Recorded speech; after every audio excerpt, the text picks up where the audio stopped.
Alright, so today I'm going to be showing you how to print your own posters. I feel like this is something that everyone should learn how to do. This is a fairly cheap method of making posters to put on your wall or out on the street, and it doesn't take that long.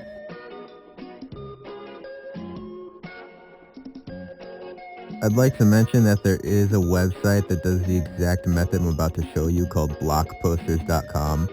However, Blockposters has a cap on how large your poster can be, only allows files smaller than 2.5 megabytes, and puts a watermark on your poster. You can bypass all this shit by paying $5, but I'm going to show you how to do it on your own for free, provided you have Adobe Illustrator. But if you don't have Illustrator, then go ahead and pay that $5, loser. Step 1 is going to be finding an image, which if you can't find one, here are some leads.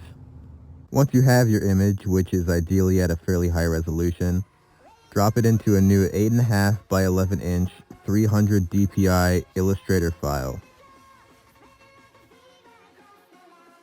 Now using the artboard tool, or Command O, add more artboards or pieces of paper until you have your desired size, and make sure that there's zero space between them. To duplicate these, I'm holding Option, Shift, and then clicking and dragging. Then import your image and spread it across all the artboards.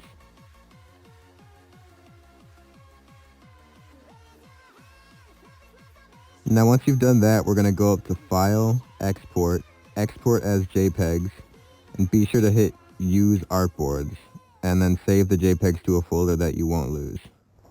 And make sure that they're the highest quality possible with this slider.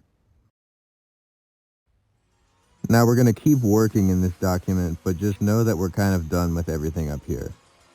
Now what we're going to have to do is create a new 8.5 by 11 artboard and add a 0.125 inch border around the edges. If you somehow don't already know how to do this, hit M to switch to the rectangle tool, or select it from the toolbar, and click anywhere in the document. Set the height to 0.125 inches and the width to 8.5 or 11 depending on how your poster is laid out. Align this rectangle with the top of your artboard and do the same to all 3 remaining sides.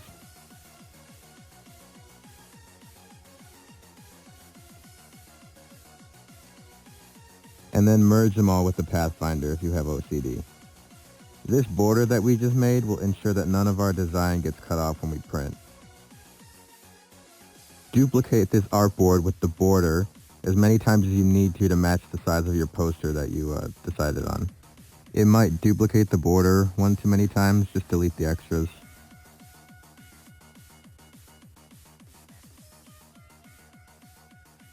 Now you're going to import all the JPEGs you saved a minute ago and arrange them accordingly.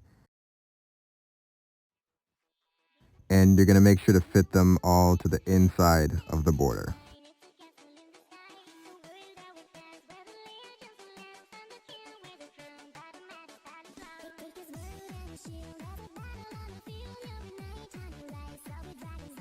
It should look something like this.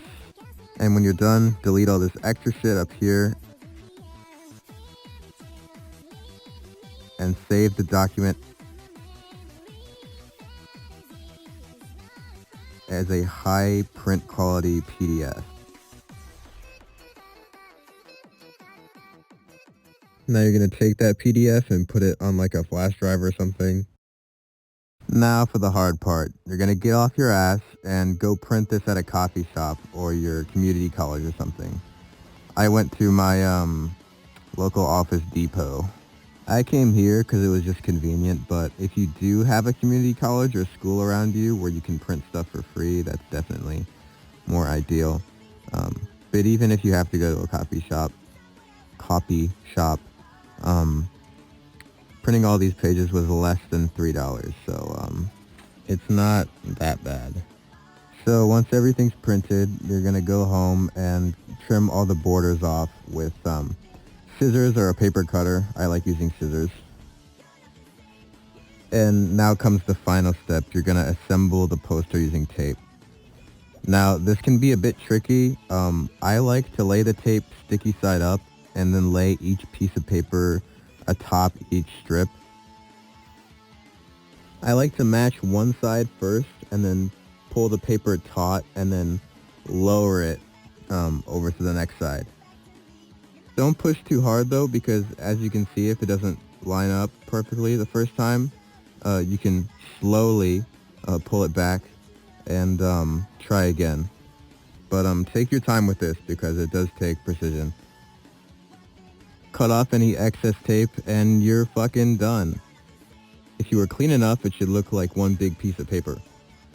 Now, the poster I made for this tutorial just happens to be 1 by 4 pieces of paper, but you can get pretty large with these, you know, like this 2 by 2 Jet Set Radio Future poster, or this really big 3 by 4 or something Silent Hill 3 poster. So the possibilities are endless, really. But obviously keep in mind that the larger you get, the harder it's going to be to assemble it. If you have any questions, comment down below, and if it's not fucking stupid, I might answer it. Okay, bye.